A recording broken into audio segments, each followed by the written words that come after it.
Welcome to Weird Web Radio, an explorer's guide to hidden worlds of the paranormal and occult, reality-expanding experiences, and the downright weird and bizarre. With your host, Lonnie Scott. Welcome to Weird Web Radio. I'm your host, Lonnie Scott. In this episode, I'm talking to Angelo Nasios. You may remember Angelo from his time on YouTube with his abundant supply of tarot videos for anyone at any level of tarot skills, everything from unique spreads, tarot readings, book reviews, deck reviews, and so on. I suggest that if you're interested in tarot at all, that you go find all of those. Angelo's written a couple books on the tarot. You may have enjoyed those. He's also a current author on Patheos, writing on Hellenism and Greek tradition. This conversation takes us all the way from his earliest steps into tarot, through his journey into the occult, and then finally where he's landed at now and what he's practicing deeply in his own life with Greek tradition. I want to remind everyone that you can be a really big help to the show by subscribing and rating Weird Web Radio on iTunes, Apple Podcasts, Stitcher, Spotify, and any app where you listen to your favorite shows. Please let your friends and family and the whole world know by helping share each and every episode as they come out, or even those that you discover in the archives on your social media networks. I would even go and ask you to take the moment to write a review, especially if you love the show, in places like iTunes and Apple Podcasts. It does a great service to help others find their way to the show.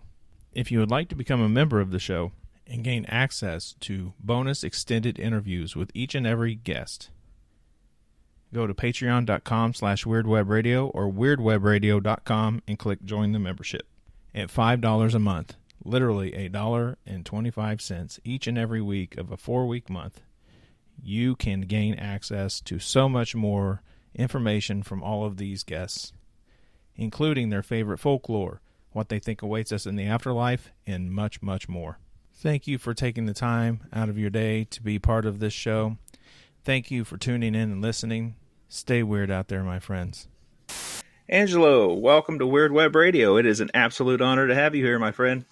Thank you so much. I'm really happy to be here. I'm glad to hear that. For those that may not know, Angelo and I have kind of known each other from the tarot community for more than a few years now, and I even had the honor to hang out with you a bit and get to know you in person a little bit in Dallas back at TarotCon. Believe it was in 2014. Yeah, that was a great conference. That was a lot of fun. So for those that may not know about your tarot work, we'll start there, I think. I came upon your work years ago from your tarot videos on YouTube. I think you called it TarotTube, where you were breaking down different spreads and reviewing different decks and doing all these different things that were very helpful for anyone that was getting into tarot. I think they were even helpful for people who were experienced professionals. So how did you end up getting yourself involved in tarot to begin with? Okay, this is going back into the prehistoric times for me. So this goes all the way back to, I believe, 8th grade in middle school, at a time when I was getting more interested in occult matters, paranormal stuff, magic, Wicca, witchcraft. I was doing the typical teenage thing, rebel, do something crazy, dark and spooky, whatever. So what I did was I befriended the goth girl in my class, the one wearing all the black and the makeup and the black lipstick, whatever, and who was, known to be the witch. And she got me a book on witchcraft that I read and I was interested in, but I got really scared or guilty I was reading this, so I threw it out. And but I ended up going to the store that she got the book from, which was a head shop here in a few towns over. I went there looking for, not looking for tarot specifically, but when I got there, I found the tarot decks. They had an entire case of tarot decks, and when I saw them, I knew I had to have it. So I bought a Rider-Waite deck, took it to the cashier. I remember the cashier, gave me one of those ominous warnings, make sure not to give bad fortunes, ha ha ha. And I took the deck home. That's how it all began. Nice. Yeah. I think there's probably a lot of people out there who can relate to I befriended the goth girl because she's supposed to be a Yeah. witch. Yeah, like, okay, who do I go to? Who's in my life that might have something? Oh, the goth girl. Yeah. You know? So you get the tarot deck. It sounds like you start with the deck that most people do, and start learning tarot, getting involved in the art. So it's easy to tell in your life this quickly at some point explodes into a much more profound love of tarot. So what was the hook as you get working with these cards that made you really want more? Oh, I think what really hooked me to the tarot was the sense of connecting to something ancient. The cards are symbolically very ancient. They have within them arcane symbology, connections to basically, it's a product of the Western esoteric tradition, and the Western esoteric tradition has, is a product of ancient religions, Greco-Roman traditions, mystery traditions, philosophy, Hermeticism, all these ancient practices and traditions. Back then, all the way fast forward to us today, we have the tarot, which is a very condensed version of all that. And I think that's what kind of spoke to me, is that it spoke to this sense of wonder, ancient secret knowledge, symbology, all those things. So that's what really got me deep into the tarot. Did you ever give someone a reading that really shocked you to a point where you're almost scared to tell them what you think the cards are saying? I can't recall of a situation off the top of my head. I've had readings that have scared me, like that, not scared me, but blew my mind. Because I remember one time I used the cards to predict a test grade outcome. So my math test, I used the cards to what grade am I going to get? And I honestly, I wish I knew how I recorded down how I did this, because I was using some kind of weird formula online. There was this website that had numbers associated to the cards that I can't find anymore.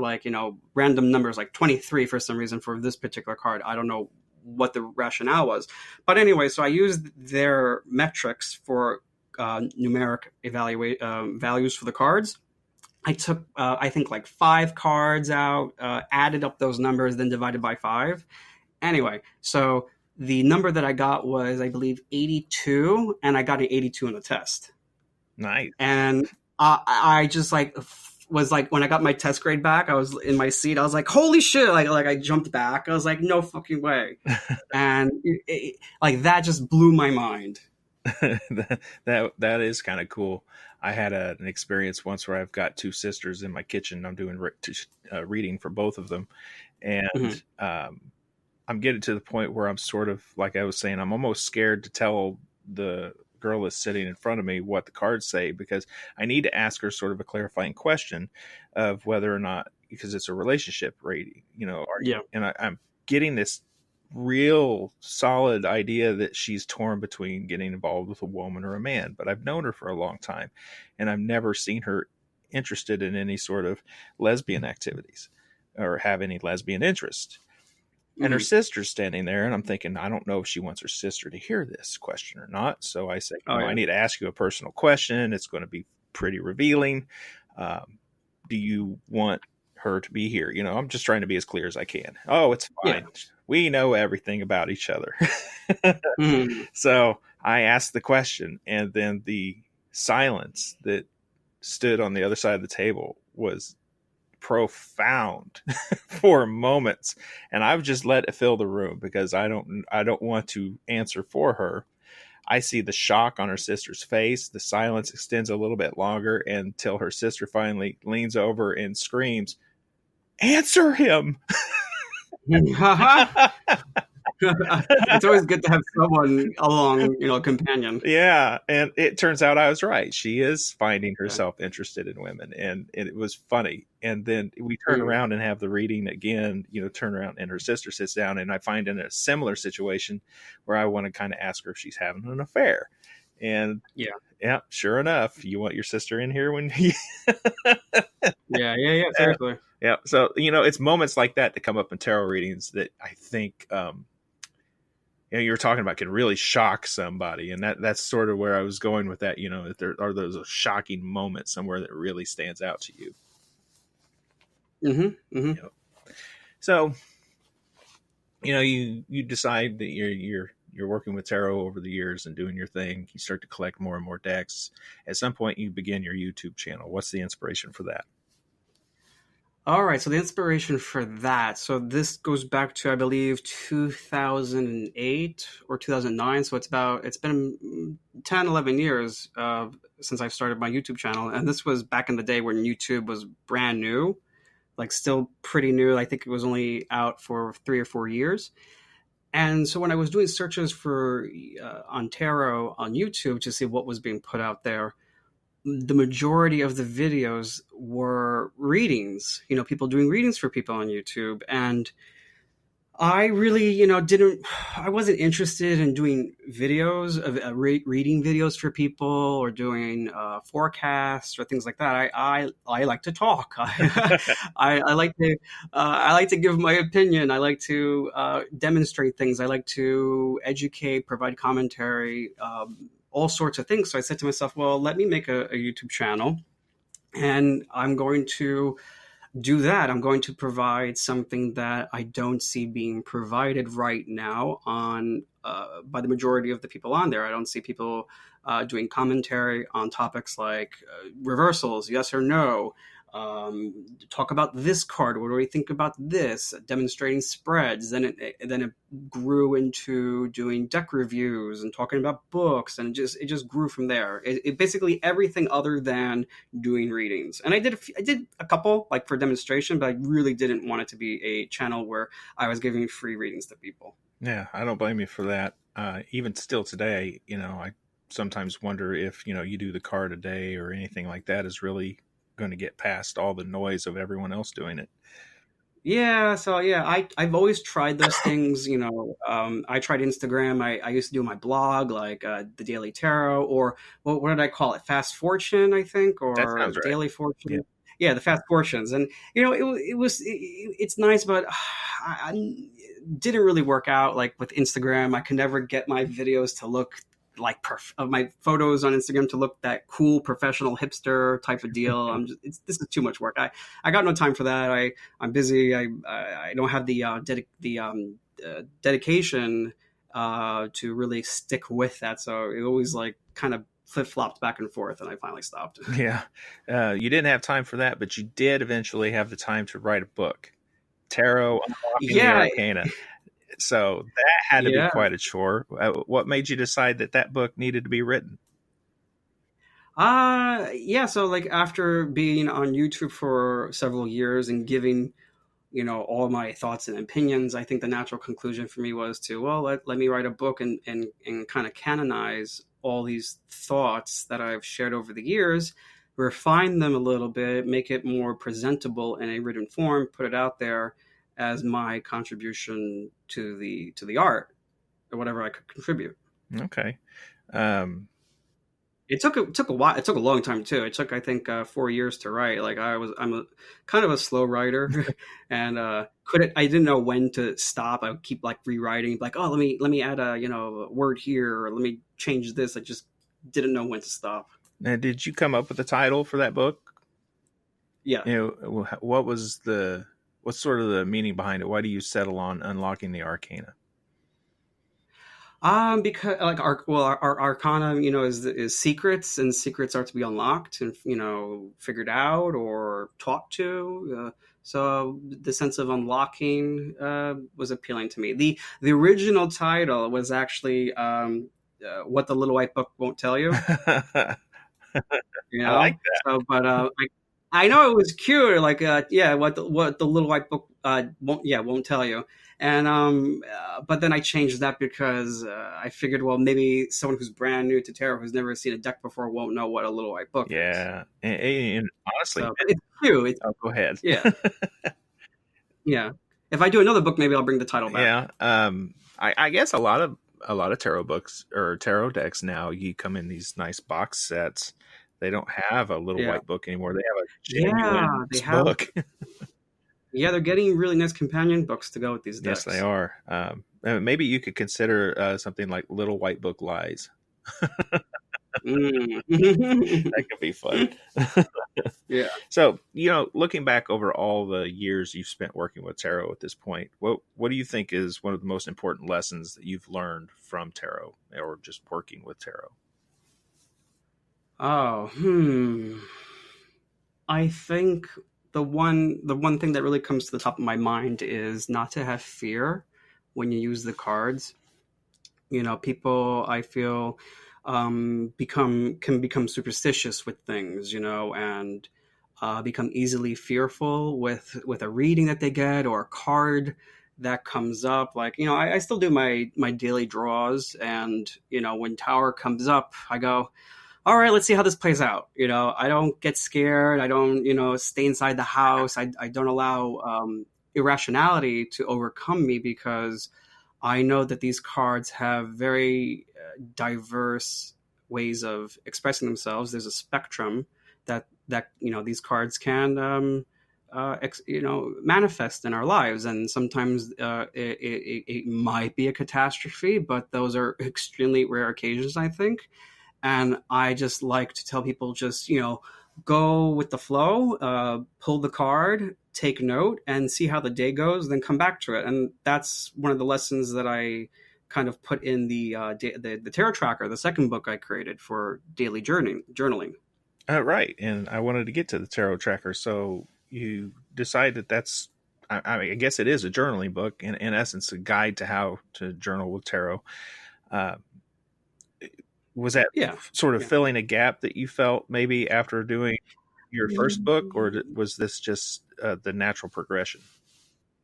Yeah, I think it was a natural progression, because I created the Tarot Tracker to be the kind of tool, journal thing, a journal that I would want to use, because what I saw out on the market didn't appeal to me. So, and I'm a difficult person to get to journal. So I said, well, if I can make something I want to use, then I think it would be a good thing.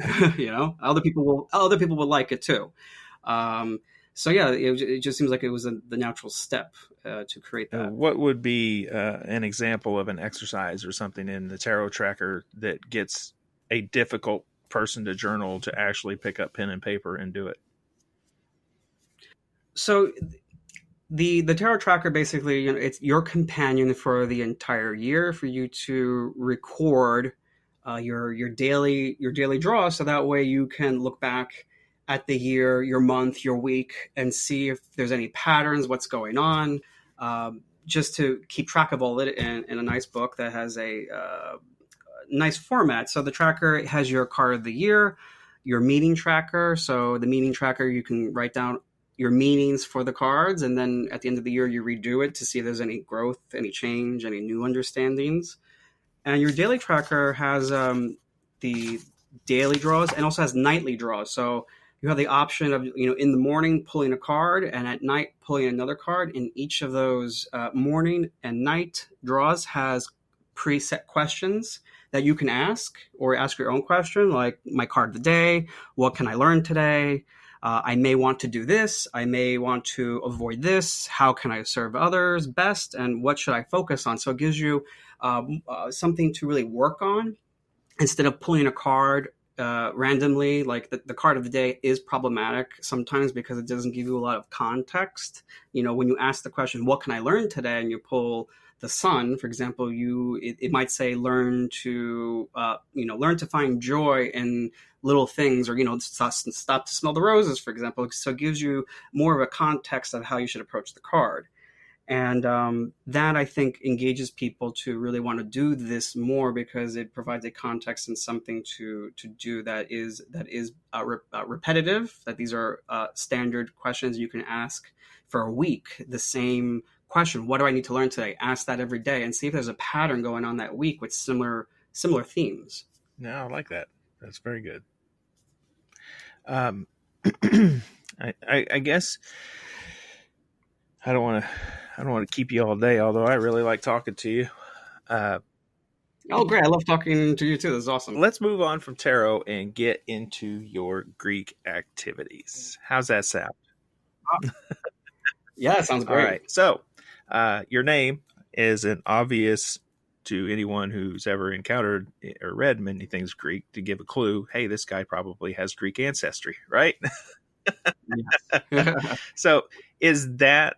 I mean, when we were talking about tarot in the beginning, you mentioned getting involved in witchcraft and Wicca and different things, and you probably explored a lot of different ways to be a neo-pagan and do those sorts of traditions. But you do eventually land on a very specific tradition in that come from the Greeks. What Yes. what made you decide that you're going to go that route? All right. I wrote my undergrad research paper basically on this topic about Hellenization within the Greek community within Greece and the diaspora, and I turned that paper into a blog post on Patheos called "Why Greeks Are Leaving Christianity." And so, being me, this young guy starting at 13 reading tarot, it opened the floodgates to learning other things. So that brought me to astrology, numerology, Kabbalah, all sorts of things, alchemy, and then it brings you to Platonism and all these things. So you start branching out because the tarot is basically, a condensation of all these things, blended, syncretized, filtered through Italian Renaissance and all that. And so for me, wanting to slowly go back from those, you slowly work your way backwards, and that's what I did. I was slowly working my way backwards, farther and farther in time. I was studying for quite a long time, since I would say around 13 as well, when I was a teenager, early Christian history. I was really big into, early Christian history, Judaic studies, studying Jewish history, Jewish religion. I was really interested in those early formative days of Christianity, the context within the Greco-Roman world, all these things, all the cultures, all the religions, just very interested in that. And when you bring that now into the topic of neo-paganism, practicing all sorts of different things, none of it really stuck to me as speaking to me in a meaningful way that really helped me, I guess, grow, develop. There was always this clash of, I guess, identity, because growing up with a very Greek identity, growing up, my father was off the boat, as we say. So I'm first generation on my father's side.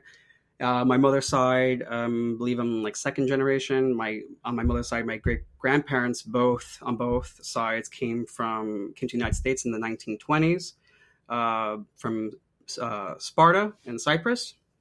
So it's right from birth. It's there.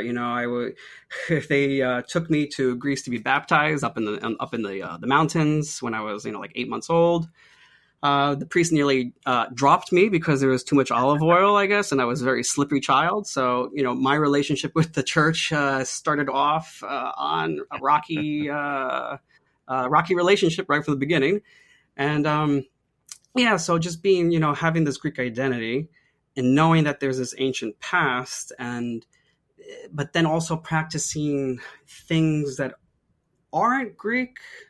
It's like, well, how do I reconcile these things? How do they inform me, and how do they inform me as a Greek person? And coming to Hellenism, it really was a no-brainer after all these years of researching, studying this, looking at that this is where a lot of all these other things are coming from, and are been influenced by and informed by, that makes sense for me to be doing Hellenism. For me, it's the logical conclusion. This is what I should be doing. Okay. Now, you used a phrase in there several times, Greek identity. Yeah. So, I mean, I understand the ancestry part of it all. I understand, especially being so, but you, in a lot of ways, almost first generation. You talk about your dad being fresh off the boat, at least here in the United States. So So people can understand, when you say Greek identity, what does that look like actually living it? Having a mother that yells, people trying to feed you food when you're not hungry, just any like just like normal Greek, like not talking about the quote unquote pagan stuff, just your typical Greek experience.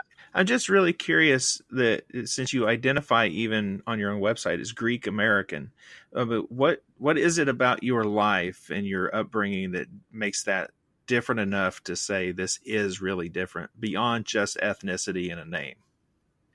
Well, it's a diaspora culture. So, if let's say you look at antiquity, for example, in antiquity, the Greeks traveled everywhere. They were in the mainland, in the main country where we call Greece today. They were there. They were in the Near East, in Anatolia. They were in Egypt, Alexandria, great big city in Egypt. So they were everywhere, but their sense of who they were as Greeks, they had an understanding of that they're Greeks, no matter where they were.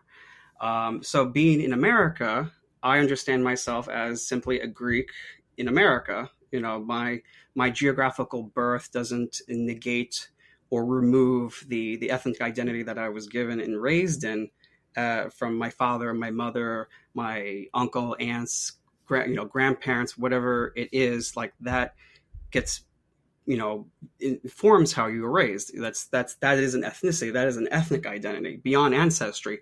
I did the ancestry test too. I'm curious. I'm into genealogy. I'm the person in my family that does the family tree. I put it together. I do the research. Who's related to who? Whose kids who? How we're related to that person. First cousin twice removed, and having to explain how that works. Yeah, same here, man. I do the same. Yeah, yeah. I love it. Usually it's the gay child that does it in the family, because I'm most likely not going to have a child. So we're like really interested in our family trees. So like we love to do like genealogies. I've seen this with other people too that I know. They're like, yeah, I do the genealogy too. So we get really invested in our family trees. But so I did the ancestry, and in the beginning they couldn't separate Greek from Italian. Like they just they grouped it together. And then last year, they finally updated the results, and it said, hey, you have an update in your ancestry DNA profile, go check. And they separated Greek from Italian, and it came up 23% Italian. And I was like, wow, I'm like, that is crazy. I'm like, 23%, that sounds like that's a grandparent. Yeah. That's 2 generations removed. So I was like, well, I don't have any Italian grandparents. All my grandparents are Greek. But mind you, I never met my father's father, my paternal grandfather. He died when he was, before I was born. So my logical conclusion was, well, okay, who would it be if there was one of them? And I said it must have been him, because the decade, it was in the 40s when he married my grandmother, and there was a Greco-Italian war back then. So maybe he came from Italy, settled in Greece, married my grandmother. So I call my cousin. I say, where was our grandfather born? Where's he from? And she's like, oh, up in the village where your father was born. We're all from there. I'm like, well, are you sure? She goes, let me check. She calls her aunt, her mother, my aunt, asks, is there anything to do with Italy and our grandfather? And she laughs and says, who told you? And I'm like, but she goes, it wasn't your grandfather, it was your great grandfather. So my father's grandfather apparently came from Italy to Greece, settled in Arcadia, we say, and then that was it. But he had it's a Greek last name, so he's a Greek guy, but came from Italy. Maybe my great grandmother was Italian. But anyway, so what I'm getting at is so Ancestry says I have Italian ancestry, but I'm not Italian because I wasn't raised Italian.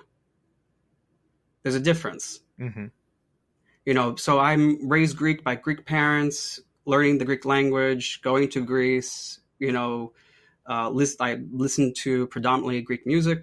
Like, this is how we form our ethnic identity. The sense of the DNA isn't this be all end all, oh my God, I'm 23% Italian, I'm less Greek now. No, I'm raised Greek, so I'm Greek. So that's what I'm getting at with the ethnic identity.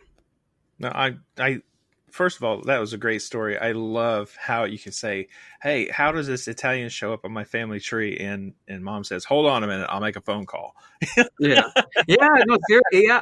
I'm a detective, Yeah. and I search this shit, and I'm like, well, where in Italy? So I'm like, doing the whole like, where in Italy, this and that. And another website I use that actually, if you download your ancestry genetic profile and you upload it to this website, they test your results to archaeological DNA. So ancient archaeological sites, they'll test you and link you to archaeological sites and then to modern populations.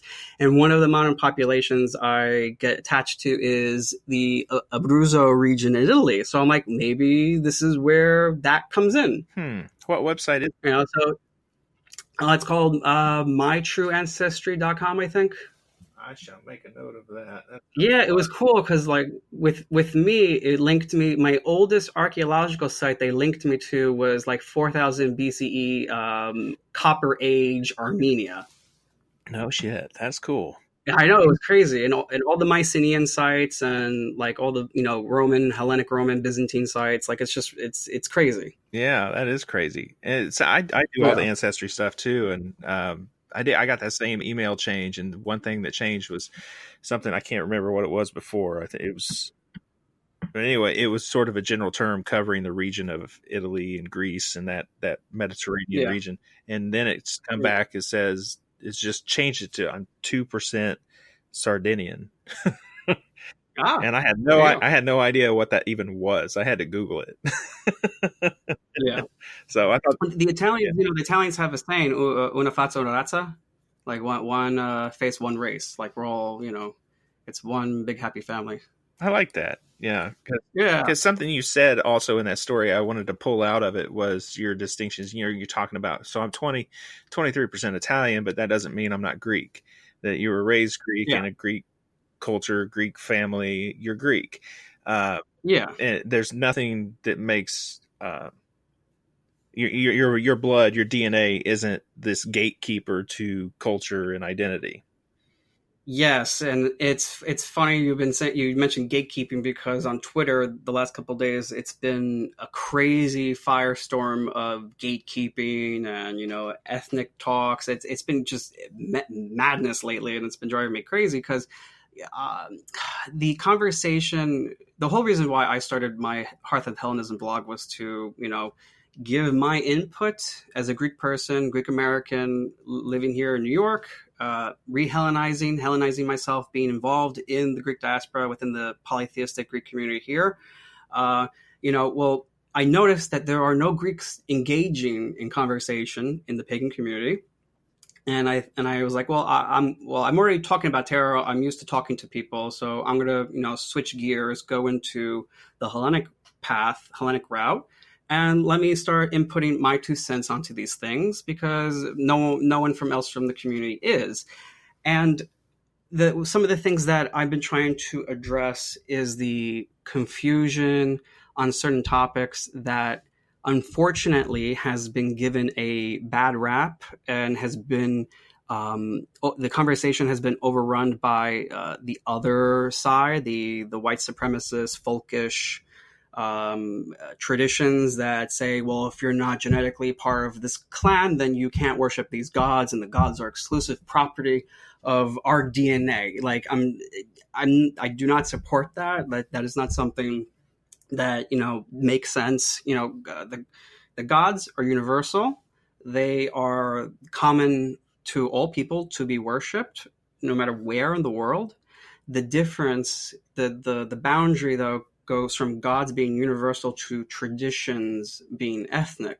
So when we say ethnic Hellenes, we're just simply Greeks who practice the tradition that's been passed down to us, and that is a ethnic tradition because the religion is tied to the practice. The mythology, the all those sorts of things are Greek traditions, so they get passed down. But people can engage with that. The distinction, the ethnic distinction, isn't a barrier to keep people out.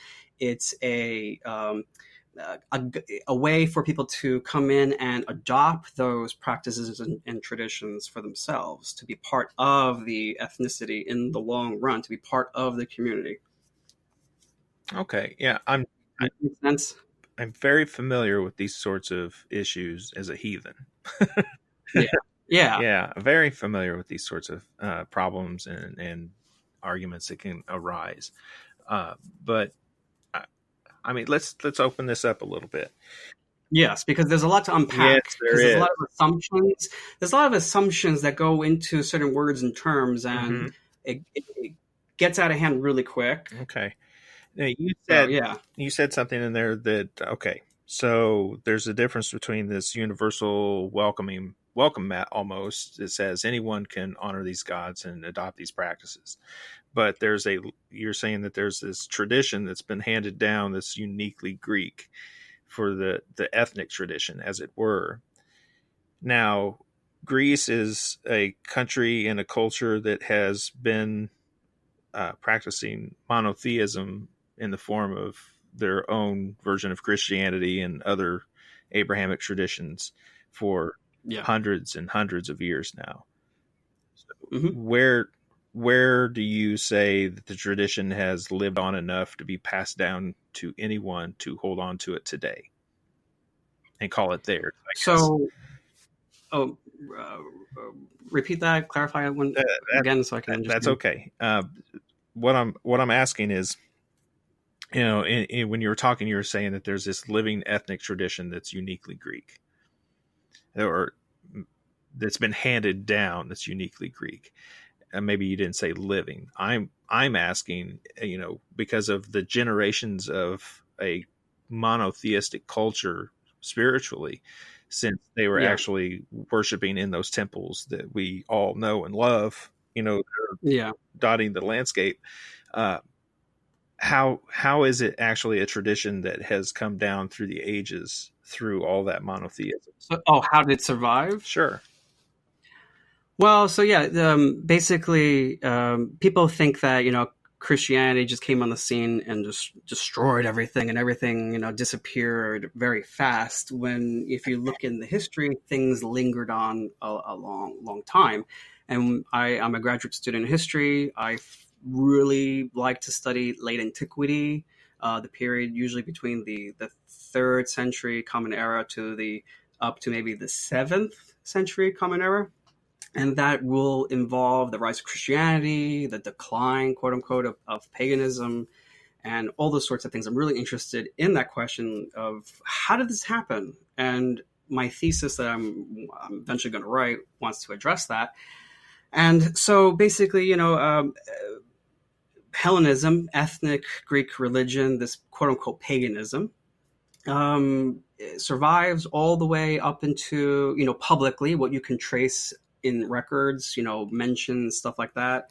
I believe up to the either 9th or 10th century Common Era in the East, under the Byzantine Empire, where you have, quote unquote, the last Greeks of Mani, a location in Greece that were polytheistic, that the emperor killed, that they, you know, slaughtered them all. Worship of Dionysus was very persistent all the way up until the 8th century, I believe. There's still mentions in the records of, you know, Dionysus still being worshipped. So we have very late references to pockets of these things existing in the region. And then after a while, it kind of goes cold, you know. So we're at the 9th century. We have some references, you know, and then Byzantium goes into a focus. It focuses on the classical tradition starting in the 10th century again. They start getting really interested in it again. And then by I believe the 12th century, there's a stronger emphasis on the classical tradition or interest. You have people who are teaching, you know, philosophy or getting interested in a certain classical, quote unquote, the classical tradition, the Greek tradition. And then you have in the 15th century, towards the end of the Byzantine Empire, several decades before it actually fell to the Ottomans, you have a figure called Plethon, who basically advocated for the return of of polytheism. He had economic reform to get rid of the large land holding owners who owned all the land and wanted to give land back to people and return to an agrarian model based on the ancient tradition. And was telling the young emperor, people want to read Plato again, get Plato back, go to the Mount Athos where the monks are, get Plato from them, and bring it back, and people want to hear Plato. So you have people think it just died out and disappeared. There's a long lingering and references, and then you have again a reappearance of people being interested in the classical tradition, commenting on it, using it, engaging with it, and then you have someone becoming public saying we need to return to this. So this stuff doesn't ever disappear and die. It goes quiet, it goes underground, and it resurfaces. And it resurfaced again officially in the 90s in Greece. The founder of the organization that I'm involved with, ISE is called. He recently actually passed away this month. Unfortunately, it's a great loss to our community. I'm sorry to hear that. Thank you. And he started. His name was Vlasis Rasias, and he was like another Plethon, because he basically was like, we need to bring Hellenism back to the people, and started in the 90s. And from what I am told is that with collaborating with families, people with traditions that they had maintained that are of the through the lineage, this chain, this trail that people kept alive secretly, they bring it back publicly for people to participate in and to learn from. Mm-hmm. Yeah, no, that's really cool. What are how should I ask this? You talk about the Hellenic tradition. I go to that phrase because it's the one that's stuck in my head. We call it the Greek tradition. I think it's the most appropriate term, because there is no ancient. There was no religion. That they had no term for their religion back then. Yeah, that's something that happens actually if you look back in time to all these ancient cultures that many modern pagans are trying to reconstruct or inspired by. They often didn't have a word that we would call religion, that same identifying kind of term. Yeah, they had customs in tradition, like this is our ancestral custom. I know in the Romans they had that word, ancestral tradition. Greeks use that too, customs, traditions, and also worship. So they had those types of words. It's the same thing in heathenry. In the sagas, the closest term that references religion is fornseith, the old ways or old customs. So I think that's pretty common back in the ancient world. But speaking of this tradition that's now reemerged in the 90s, what are some identifying markers of this religion? What makes it unique other than just being Greek? Unique. Practices, beliefs. Well, Hellenism is humanism. So I think that is I don't know if I could say it's a unique factor, but I think in the terms of when we talk about religion, what is a religion that is going to cultivate you as a human being, to elevate you, to help you become a better person, to be an upright, standing person? That's Hellenism. Hellenism is humanism, and it supports humanistic principles. Okay, so such as justice, like when we read Plato, like what is justice? Let's talk about justice. How to operate in the world. How to what is fairness? It's really funny because a lot of these things seem secular to people, but in the context of Hellenism, these are divine things that are part of the gods. Like justice. What is justice? It's Zeus is the god who judges or is tied to justice. And so like it's hard. It's hard to really express in a way. I think you did fine with it. Mhm. Saying, I think that distinction you just made is what was most important there, was that people think of these things as secular. And that was Yeah, even my first reaction when you said humanistic principles. I'm thinking these are secular principles. And then you start talking about justice, but as part of the gods, these virtues that are yeah. divine. Yeah, the gods, from what we say in the tradition, we can never say anything for certain about the gods. It's always like an axiom, like, well, if there are gods, then this, so if the gods are real, then we have these certain precepts and ideas, and then we go from there and say, well, then they love justice, for example, or justice is good, so when you act according to justice and you behave in a manner that is just, then you are aligning yourself with the gods, and that helps to elevate you. Now, speaking of the gods, the Greek tradition is, we're very lucky that so much of it's their stories and the mythology survives to this day.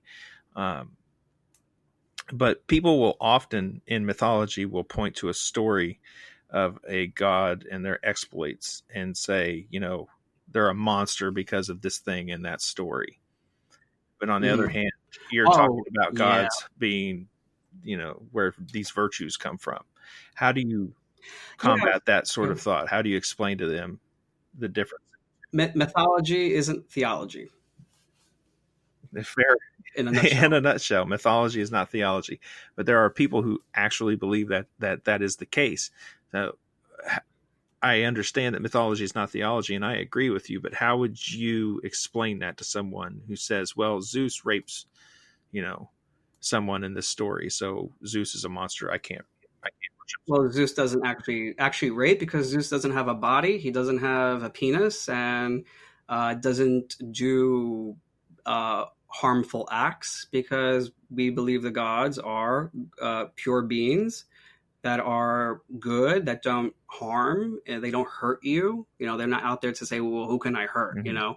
Um, the idea of rape is, these are, you got to understand esoteric things. So like when you're being raptured by a deity and being in ecstasy, that sort of thing, this being taken out of yourself and being consumed in the presence of a deity, that is the rapture, the taking away. Like I also believe the word rape doesn't actually appear in ancient texts. It's Victorian translation, I think.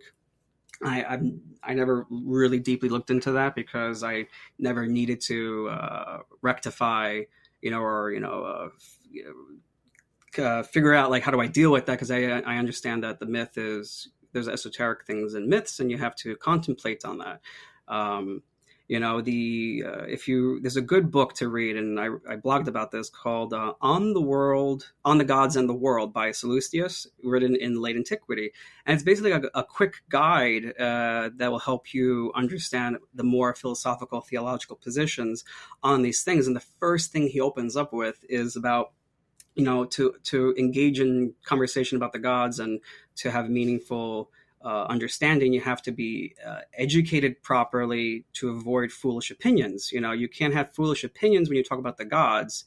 So that requires a certain training, or a certain uh, engagement with myth in a philosophical way than literalism. The sense of literalism is a problem from monotheism, that they promoted this idea that Jesus had to literally die and literally resurrect for their religion to actually be credible and have validity for themselves. Because I think it was Paul that said that if the resurrection didn't happen, then their entire efforts are in vain. So they have a literal view of their theology, and I think that people take that literalism from that upbringing and bring it with them into polytheism. And so you have that sort of problem. That's interesting that you say that. I just saw Yeah. someone the other day, a well-known pagan author and writer, Morgan Daimler, actually is the one that posted this, asking people, saying that they hear people often say that there are elements of being raised in a predominantly Christian culture that you get some of these things subconsciously as part of your way of thinking. And curious what sort of pieces of Christianity could influence you if you were never raised to be Christian. I thought it was an interesting question because I was not raised to be anything at all. I found my way into spirituality on my own search and urge to discover these things. Yeah. And I was wondering the same. And you talking about literalism coming from them makes a lot of sense now that I've heard you say it. Mm-hmm. Yeah.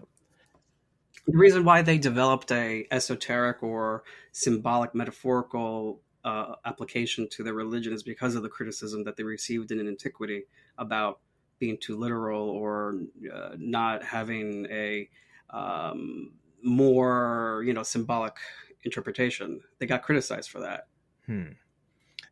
So they adopted metaphor. Okay. So if you were going to give someone out there advice who's just starting to sort of explore mythology, what sort of advice would you give that person early on to say, here's how you can get the most benefit out of reading these stories? I would recommend reading Sallustius on the gods and the world, so you can kind of get an idea of where he's going with myth. He gives you several layers, of ways that a myth could be viewed. I honestly don't have it off the top of my head. I could probably look it up. So chapter 4, and when I say chapter, it's like a page or two. It's a very small booklet.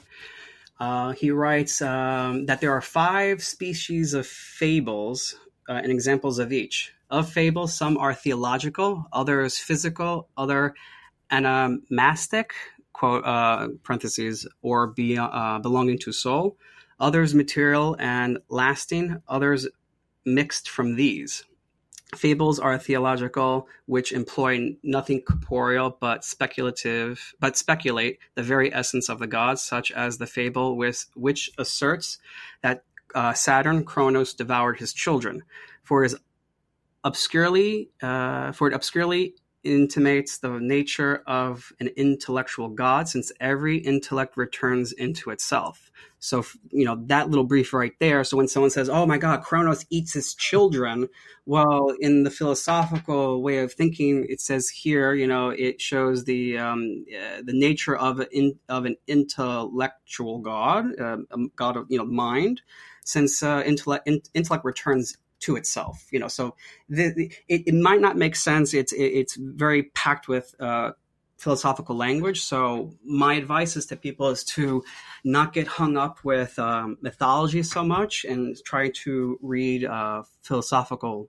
works, because people will say, oh, but philosophy isn't religion, or the philosophers critiqued religion or whatever. But the philosophers overall, when you look at their work and you actually read the primary text like Plato and stuff, they are not against their religion. They are polytheists through and through. They're practicing the religion. They're just giving you the esoteric understandings, the deeper understandings to things. In society, you look at Christians, for example. Look at your regular Christian who goes to church, every Sunday or once a year, compared to the priest, compared to the bishop, compared to the Pope. Do all these people have the same understanding, or do some of them have a deeper grasp of these topics and things? Yeah, that's a fair question and a very good way to explain it. You're going to get a different answer from the Pope versus your regular Christian. That is just going to church just because they think they should be going to church. Likewise, in antiquity, you're going to get a different answer or a different perspective from the farmer versus the philosopher. The philosopher is giving you just a deeper grasp of things that will bring you to a deeper understanding. It's not counter. It's not instigating, the religion. Is trying to bring you to a different level that you can really immerse yourself in a deep way. That's an excellent way to explain that. In fact, I'm going to challenge you to write another book you, of course, in your own tradition, I want to challenge anyone out there to write this that is deeply involved in these mysteries as you are, to explore your tradition, farmer to philosopher. Oh, farmer to philosopher. Yeah. Yeah. You know, like my favorite person I like to read is Plutarch. Plutarch, lived in the 2nd century Common Era, so he was living during the Roman times. But he was a Greek philosopher, teacher, and most importantly, people forget to mention he was the high priest of Delphi for about, I think, 30 years. So he's someone who would interpret the oracle. This is someone really important. And so I tell people, read Plutarch, see what he says, because it's insightful. He calls Apollo our friend. So when people are like, oh, the gods, I'm scared, this and that, and he's like, no, Apollo is our friend. So to me, I treat the gods as friends. Okay. I don't fear them. I'm on board. I treat the gods as friends. I get it. Yeah. All right. I've got a million more questions I'd like to ask you in this. Yes. This could be a good long conversation, but I know I have a day to get to, and you do as well. So, and I've got other elements that I need to ask to be fair to my fans. So, Angelo, first of all, I'm going to bring you back to this show in the future. I hope you agree to it, because there's more to discuss here. But for now, something that I like to do on the show that's different than a lot of the others out there is ask people about their paranormal experiences. And you mentioned early on that you investigated the paranormal, or you started looking into it, I should say, rather, because there's an element of my fan base who are just paranormal investigators, and I like to expose them to different ideas from different traditions. So, with that said, Angelo, have you ever seen or experienced a ghost or a haunting? Sadly, no. This is. And I was a ghost hunter too for a quick second when I was much younger, and nothing happened. Nothing happened. No. This is part. I need a thing that says wah wah wah wah wah. I know. Well, let's go a different route with it then. The Greek tradition is full of a lot of different stories, and I'm sure it's got its own sort of ghost stories. Have you got a favorite one that has to do with ghosts or revenants? I know that there's a tradition that says redheads. Redheads are they're. I think when a redhead dies, they become vampires. Oh, I think there's something with redheads and vampires from Greece. That I know. We have a thing also that when someone passes, their spirit usually lingers for about 40 days. So after someone dies, you have up to 40 days to really have the opportunity to see them, communicate with them. After my father passed when I was a child, my cousin actually told me that she saw him in her house, like an apparition. I have heard other similar stories from other people where someone passed in the family and they see them in the house, like real full on apparitions, and have conversations. But that's pretty much all I know at the moment. All right, fair enough. Yeah. So, before we do anything else, I wanted to get back to something we talked about before we started recording. Why do Greeks break plates? Why do Greeks break plates? So one explanation that I received is that when you're having a party, so we break plates at parties. You're having a great time. You're having fun.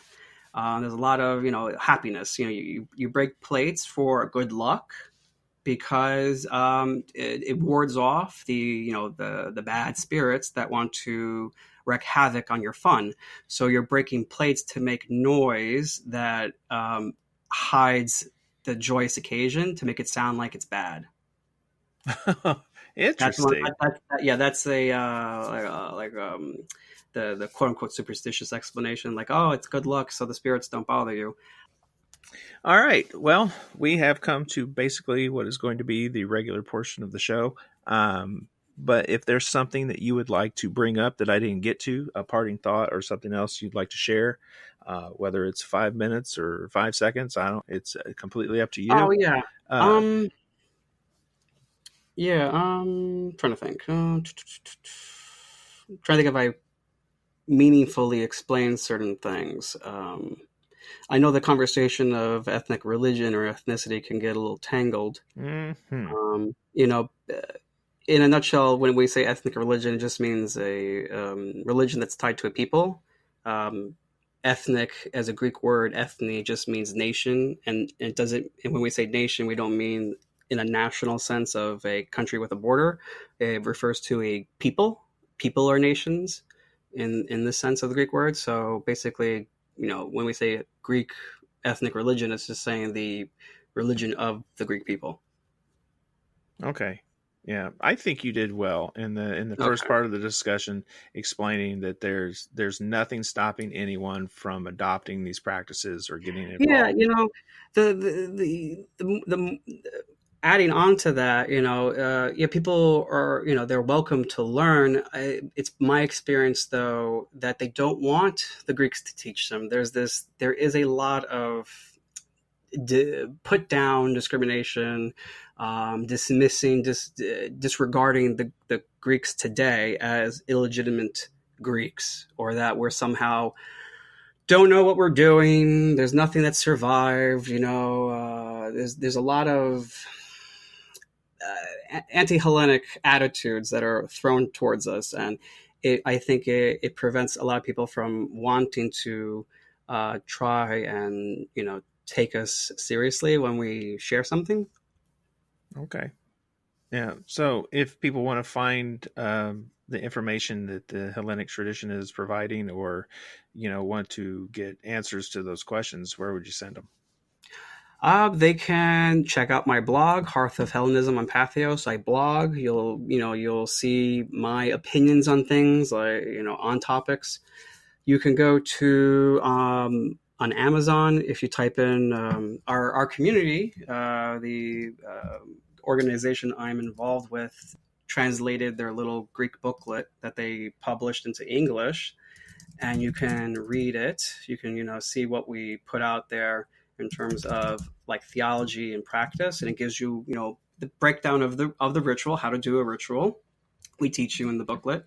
If you just go to Amazon and type in Hellenic ethnic religion, theology, and practice, it'll come up. It's by Hellenic Council, East of America, and $10 paperback, $4 on Kindle, and you can learn that way. You can get something that we're putting out there that is reflective of what we're doing today, and you can adopt that right away. Excellent. All right, Angelo, if there's anywhere else you need to direct people to find you or your work, now's the time to let them know. Twitter, YouTube. Yeah, just come talk to me on Twitter. I'm easily accessible there. Awesome. All right, man. Thank you again for taking the time to be here on the show. And thank you to all of you out there who are listening. I really appreciate it. Remember to share this on all your networks and let your friends and family know to come check out Weird Web Radio. Regular listeners, you're going to know what's up next. We're going to go into the bonus portion of this audio, and if you want to get in on it, all you have to do is go to patreon.com/weirdwebradio or go to weirdwebradio.com and click join the membership. It's bonus question time. Are you ready? Woo-hoo! Yes. All right. Hit you. I wouldn't dare. I'm smart and don't. All right. Angelo, what famous person's resting place would you most like to visit? Do you want to hear how they just answered that question? What famous person's resting place would you most like to visit? That and many others, including what they think about the afterlife, what they may or may not do in cemeteries, what are their traditions, magical practices that have to do with the dead, folklore that surrounds their homes, and so much more, available for only $5. $5 a month. Even if I make more than one episode in a month, it's still just $5 a month at patreon.com/weirdwebradio or go to weirdwebradio.com and click join the membership. You can find me on Instagram at weirdwebradio, You can find me on Facebook as Weird Web Radio, or come join the new, fun, and exciting Weird Web Radio Facebook group. Thank you again for being here. Stay weird out there, my friends.